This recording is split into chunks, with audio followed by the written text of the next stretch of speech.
The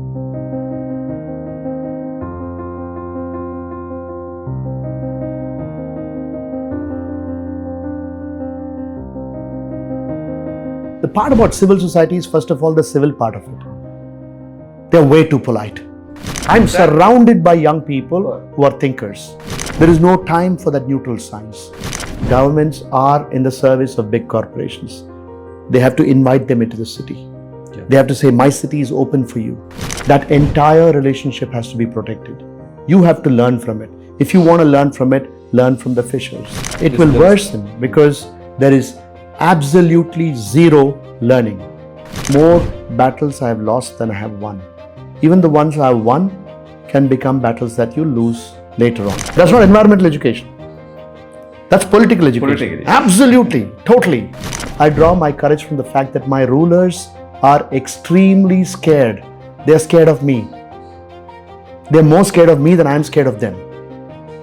And that gives me strength. Solution is not an end point. Solution is a constant thing. Correct. The fight is always on.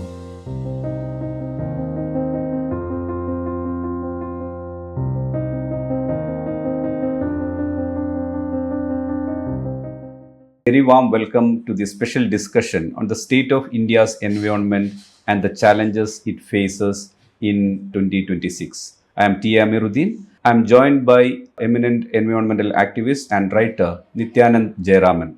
Welcome to the discussion, Nityanand. Hi.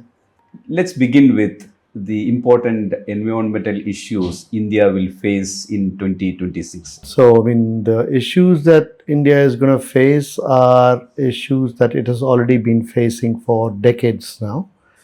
The issues will revolve around availability of water, around quality of water, around quantity of water, and also around the intensity of rains and what that does once it touches the ground. We see that reports about urban flooding, landslides associated with heavy rains have all become very commonplace. From the Himalayas to Wayanad, we're seeing these kinds of phenomena now becoming almost predictable. And these are only likely to intensify. South Asia, unfortunately, is very badly placed in terms of a warming world. We've already been seeing heat stress intensify, not merely because of a warmer climate, but also because of how we have built our cities and how we have designed our places of dwelling and our practices of moving around. And these disasters, and of course what we're also seeing around is an epidemic of air pollution, not just in Delhi, but in other cities as well, particularly cities that have a geographical disadvantage. I'm from the city of Chennai, which does not suffer from a geographical disadvantage in terms of air pollution. We're not in a valley, the air is not trapped, but despite that, we suffer from very poor air quality, particularly in the winter months, where again there's a thermal regime which tends to push pollutants down. But one can't blame the thermal regime. The fact that there are pollutants means that when the thermal regime is averse, we tend to suffer. And the issue is, why is there so much pollution? Where are our regulators? If that is the case with air pollution, we're finding the same thing in terms of water quality as well. What are the other things, like in terms of the destruction of our mountains, destruction of our forests? No, how about those things? I'm saying that when we have urbanization, there are two things that happen. One, the urban footprint, which is the direct footprint. The town of Kodaikanal, the town of Munnar, the town of Ooty, the town of Dehradun, the city of Dehradun. When these grow, then they consume wilderness. They consume spaces that are home to other kinds of people and home to other kinds of non-human life forms. And that has its own effect, not just on biodiversity, but on the vulnerability of that area, making those places more prone to water scarcity, more prone to slides, and of course, more prone to desertification and related effects. The second thing that happens is a city's metabolism, that is how much it consumes and how much it excretes, is extremely different from the metabolism of a rural area. A city is a high metabolic animal, which means it consumes a lot. What it consumes comes from distant places. Chennai's water comes from Viranam, 200 kilometers to the south. It comes from Krishna, several hundred kilometers to the north. And so, and it also comes from deep underground, which means that we're borrowing the next generation's water, we're drinking fossil water.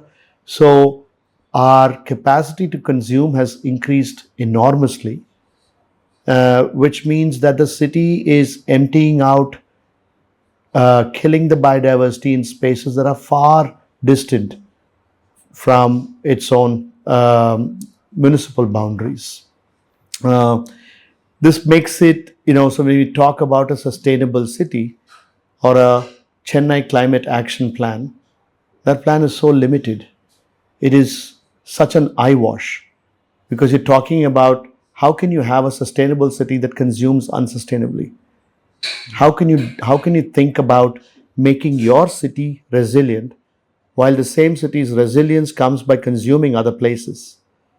So these are things that are not thought about even at the highest level. So you have the most quote unquote intelligent, educated people with high degrees engaged in complete nonsense. And for this, we have international collaboration. NGOs from around the world come over here. They have access to my corporation. The Chennai Corporation is in partnership with international NGOs. Why can't it be in partnership with its own people? It's the same thing happening all over India, right? Absolutely. Because our governments are more comfortable with people who can make PowerPoint presentations. They don't like to engage in the messy business of democracy. So how can we make our cities sustainable? By shouting louder and by taking the It's people not just who about make... protests, right? Oh, it is very much about protests. Because polite conversation doesn't seem to do the job. So I don't see how one can speak. If you have the power, you can speak politely. You can pick up a call of a phone and call the commissioner and say, can I come and meet you? I'll make a small presentation to you. Do you think the people in Vyasar Party will be able to do that?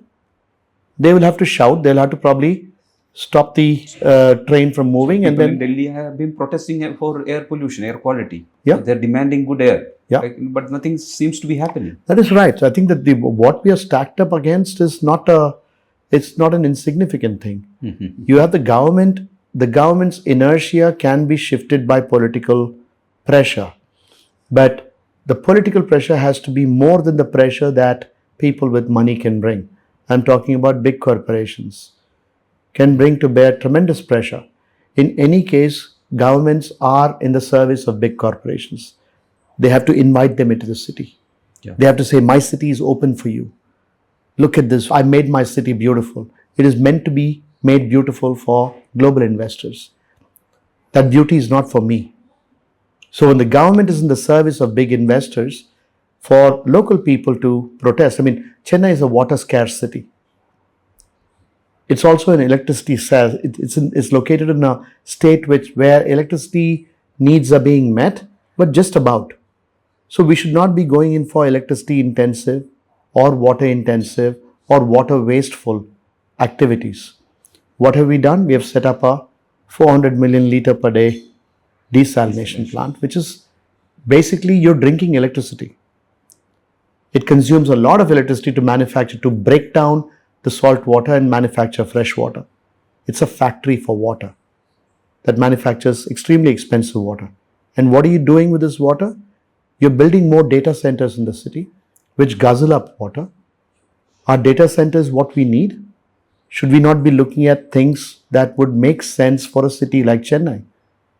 If it is a water scarce city, then behave as if you're living in a water scarce place. Yeah. If it's a place where you have intense rainfall in November, December, then build your city to withstand that. Yeah, correct. So that the issue will continue in 2026 and beyond, right? It will worsen because there is absolutely zero learning. There is somehow for a government that talks about Periyar and rationality, there is almost like a faith in God. that we will continue to do whatever we do and there will be no consequences. We will continue to convert our wetlands into industries. We will lay expressways across our wetlands. We will continue to build no new power plants and that will not have any effect. We will have a desalination plant that will not have any effect on either the coastline or the sea. We will set up more and more data centers, but somehow we'll magically find water for people to drink. The construction which we do in our coastal areas, that is doing a lot of damage to the fisher people, right? So how do you see this? Will it decrease or will it increase, the construction on the coast? That's the question for astrologers. What the future holds, one doesn't know. What I do know is neither the government nor the corporations are all powerful. They have the power advantage now against people who have wiser counsel, against the people who are protesting, who refuse to give up their land, who are saying that there is a different way for prosperity, for well-being. That is not being heard by the government or the corporations.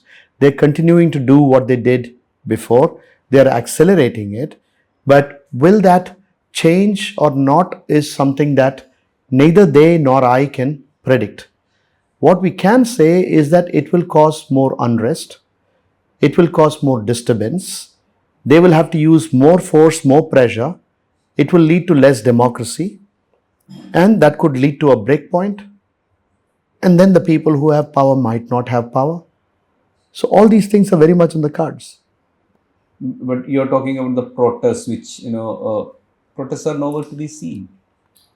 I see protests all the time. I mean, a protest does not have to become visible. What I mean, I will rephrase my question. It's not nowhere to be seen. It's not like that. Basically, when protests happen, the authorities turn a blind eye. They turn a blind eye until they're not able to. So we have seen that happen in multiple places. So where good change happens, it happens despite the state. The state has not been part, really. If you look at it, the places that have been protected have not been protected by the state.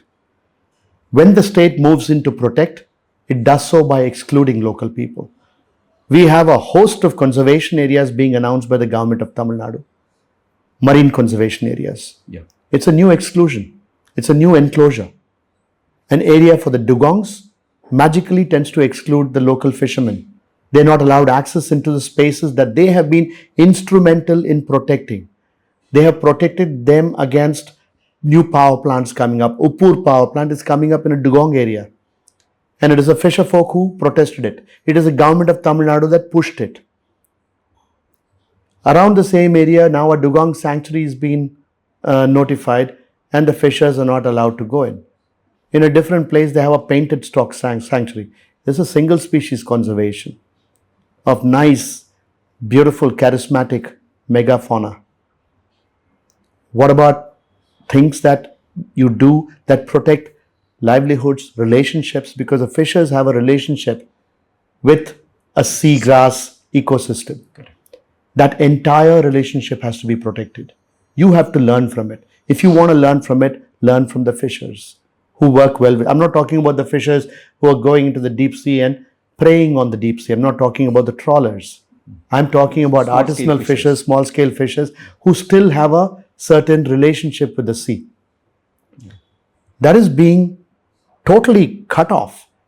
And the government comes in saying that it knows, its experts know, and the forest department knows how to protect the dugong without the help of local people.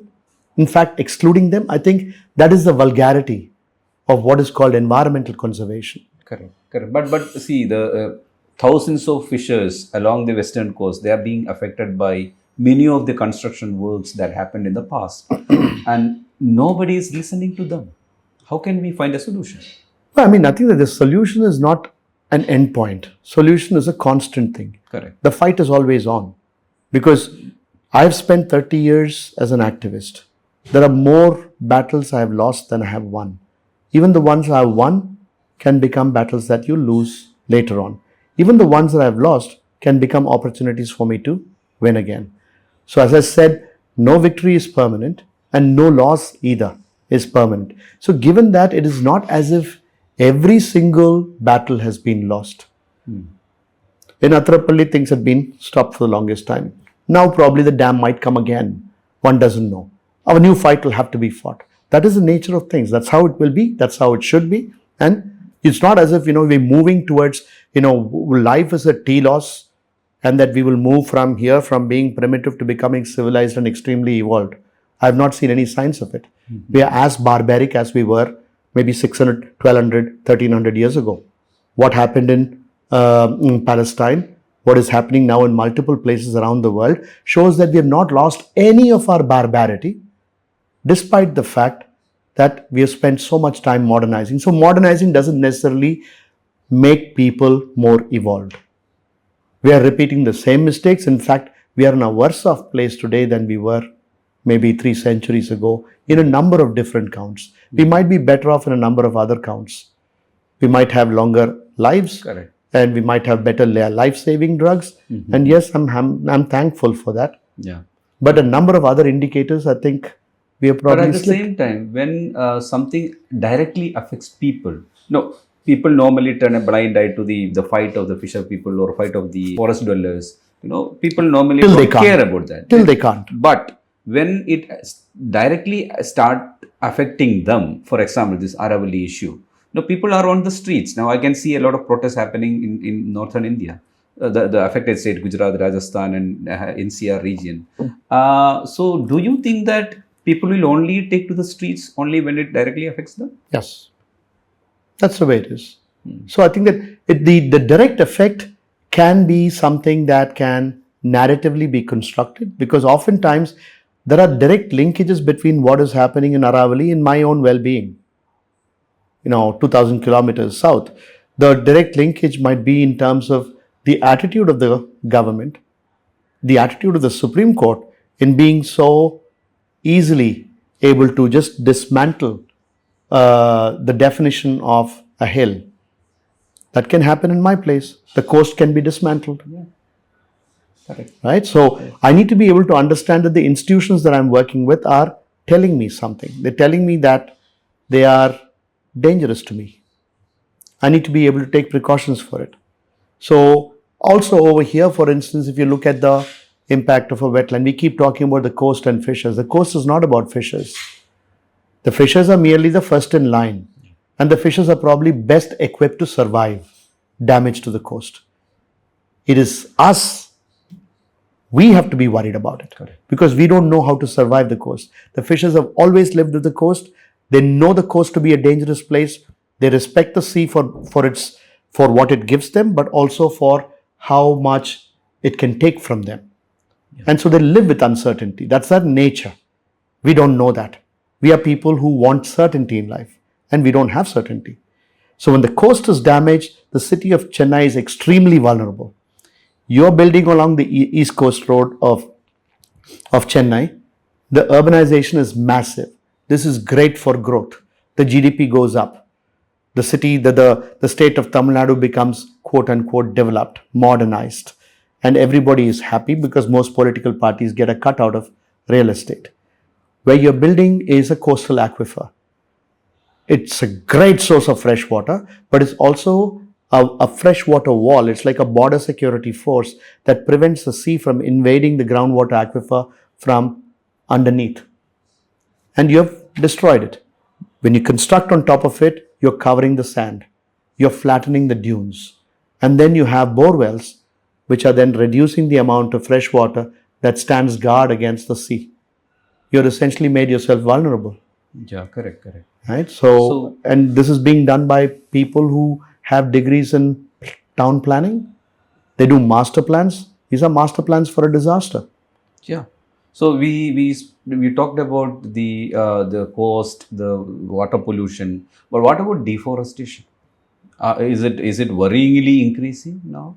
I mean, I think that if you need reasons to feel depressed, yeah, you look around, yeah, you can get it. But then my interest is not so much on what are all the things that are going wrong. My interest is in looking at where all people are fighting to make a change. None of these things happen easily. Not just Aravali. I mean, you try to open a coal mine in Chhattisgarh or Jharkhand without guns. Just try it. Try to follow the law and open a coal mine. You will not be allowed to.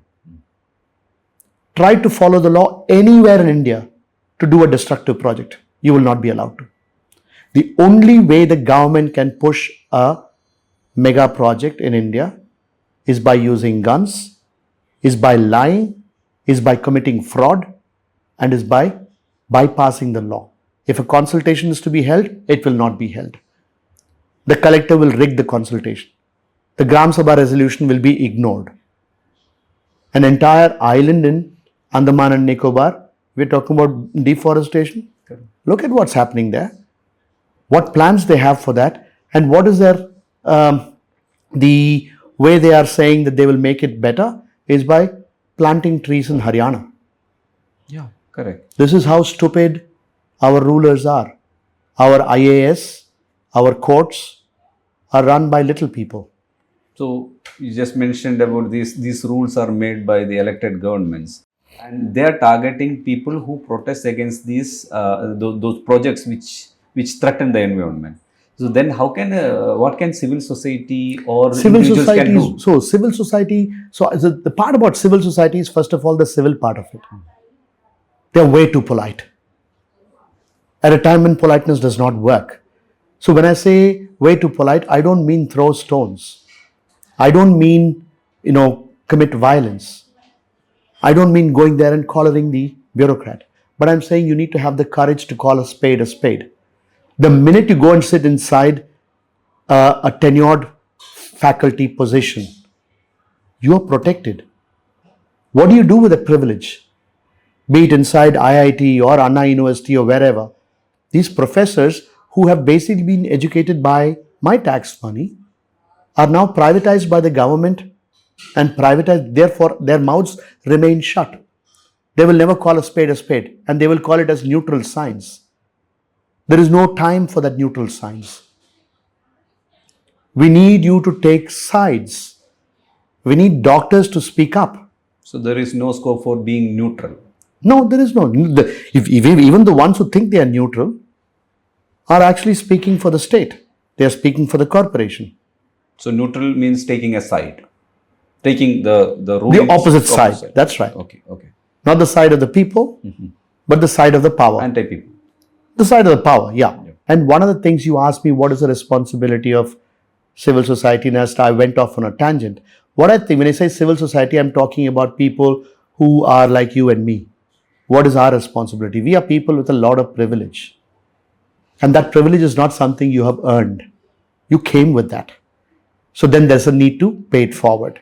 There's a need to make that privilege work. You need to put it to work to challenge people who try to push bad decisions. So if there's something happening in Parandur in terms of an airport, there's an Adani port coming up in Kattupalli. There's something happening in Aravali. I need to find creative ways of making my voice heard, of collectivizing other people like myself, and standing along with the people who are in the front line fighting. When a fisher decides to fight, they have to fight despite the fact that a day's fight takes a day's wages. Yeah, of course. They can't afford to lose a day's wages. I can. But environmental activism is always considered to be fragmented, right? All activism is fragmented. So then do you see any kind of this kind of activism or any hope in this kind of movements? Yeah, I mean, I'm saying that, see, the thing is, if there is, I would not say so much as hope. What I will say is the future is not written. Okay. Don't let anybody tell you that the future is written. Don't let anybody tell you that there is a catastrophe at the end of this, or that everything will be well if we just believe the government. Neither of it is true. I don't know the future. I am dealing with the present. In the present, what can I do to make the present better? And that, I think, a lot of us can take action on. Sustainability is not in the future. Okay. It isn't what we're doing. I mean, you have a broken system. You have extremely high rates of inequality. You have oppression on all dimensions. We are having, on the one hand, you have religious fundamentalism taking a heavy toll on the fabric of the state. Do something about it. You have within Periyar's Tamil Nadu, where so much is being talked about Ambedkar, Marx and Periyar, caste is a nasty issue in Tamil Nadu. How can we not talk about it? Why despite the fact that you're privileged, why are not more people coming in? So we need to create those kinds of spaces to make that happen. And is that happening? Yes. Okay. That's happening in your state in Kerala. It's happening in my state. It's happening in Delhi. That's why they're so scared of Omar Khalid. The reason why they're not letting him out is they're scared of peaceful, intelligent people who can speak truth to the power. So that's why I'm saying that where do I draw my courage from? I draw my courage from the fact that my rulers are extremely scared. They're scared of me. They're more scared of me than I'm scared of them. And that gives me strength. Do you see a good future in the youngsters? Because we got a lot of coming back to the environment. Do I see a good present in the youngsters? See, Yeah. I cannot predict. I am not an astrologer. We have people like Disha Ravi. There is and there are Greta. plenty. Yeah. I'm surrounded by young people who are thinkers. So And doers. my question is, if we induct environment in the curriculum, the education, environmental education in the curriculum, will it inculcate a lot of minds like Disha and Greta? I doubt it. Then what is the solution then? No, then what is the solution? Whatever is happening. It's not as if not this will be a solution. So environmental education by whom? Who are the educators? The educators have to be smart, right? And it's not about saying carbon dioxide Like people like you. No, carbon dioxide causing global warming is not environmental education. What's the politics behind it? Capitalism causing global warming. Capitalism causing deaths. Capitalism causing poverty. Let's have an education about that. Let's have an education about economy, economic models and what they do. Let's have an education about how governments are lying. How can we make them more accountable? These are things that will be able to revolutionize the way young people think, but that will not be allowed in your education. I mean, a young chap living in Delhi, he or she doesn't need to be taught about the pollution, right? Right. It's a lived reality for them, right? But what do they need? They need to know why this pollution is happening despite the fact that it's been happening for the last 20 years. Who are the forces that benefit from the pollution? That's the political and economy of the pollution. Correct. That is something that children need to know. Correct. That's what I know. That's right. That's not environmental education. That's political education. Political. Absolutely. Totally. Okay. Environment is one But small part of yeah, it. it's linked to environment, right? It's linked to everything. Everything. In fact, I don't call myself an environmental activist. I'm a social activist. Environment is an English word. With the people that I work alongside have never said we are trying to protect the environment. They've been fighting for their livelihoods. They've been fighting for what they call mother. They've been fighting for certain relationalities. Environment is a Western concept. It's as if nature is out there and that will be then managed by us. We will take from it. We will take care of it. We will abuse it. We will manage it. We may mismanage it. But nature is not out there. We are in it. Our economy is in it. Okay. And so that's why I'm saying that it is not about environmental education, but it is about a realization of how your economy is located within an ecology. Okay. So we are coming to the end of this discussion. Basically, what are the promising environmental protection initiative you have seen in 2025, and will it be there in 2026 too? About 2026, as I said, I will not predict. In terms of 2025, I've seen none. I've seen no promising environmental initiatives from the state, from United Nations, from other agencies that are peopled with experts and other things. I've not seen any that is worth commenting on. From the people's side, what I see is that the protest in Parandur is still going on. I'm a very hyper-local person, so I've not really looked around in different places. But what I do find is that across the world, if you have to look at something called the Global EJ Atlas, Environmental Justice Atlas. It's on the web. And if you look at it, you have a global atlas with conflicts in different places where people are resisting projects that will either alienate them from their land or from their waters or from their seas, and things that will degrade their source of livelihood and their source of identity. That has increased. Even in India, that has increased, and that I find as a very positive. Yeah, so in terms of promising things, 2025 ended in a very high note. the Aravali protest managed to get national attention and managed to make the Supreme Court take a step back, which is good. Although I would not celebrate prematurely, because the Supreme Court is known to not necessarily always be on the side of the people. And so that, I think, is a very positive thing, that it mobilized a nation's attention once again, showing us very clearly that all is not well with the way that things are run in this government, in these governments, but also showing that people do care. That to me is the most positive thing. People, Gen Z has been blamed for being uncaring, that they are stuck to their phones and stuff like that. That is nonsense. I think that people care. How they express their care might be different depending on the generations. Are they stuck to their phones? Yes, they are. But that does not mean that they don't care. We've seen that, EIA 2020 was announced, and the government of India has never seen mobilization like that across the country. It was during COVID, but it felt the heat. It felt the heat as if, 100,000 people had been gathered outside Paryavaran Bhavan in Delhi. Yeah, correct. Right? So I see that happening in 2025. 2025 has not been anything special in terms of more protests or less protests. But what is special about it is that the protests continue, which means nothing that the government does goes unchallenged. So the smooth narrative that governments want to say, saying that we are moving towards progress and all is well, is constantly being disrupted by people who say, nope, all is not well, what you're doing is wrong. Whether they are silenced, whether the court disagrees with them, it does not take away from the fact that the narrative has been disrupted. And I hope for more such disruptions to continue, for the narrative to shift, so that we can move towards a society, or more closer to a society, that stops preying off our land. Thank you, Nityanand, Thank you. for your valuable insights. Hope to catch you soon. Thank you. Thank you.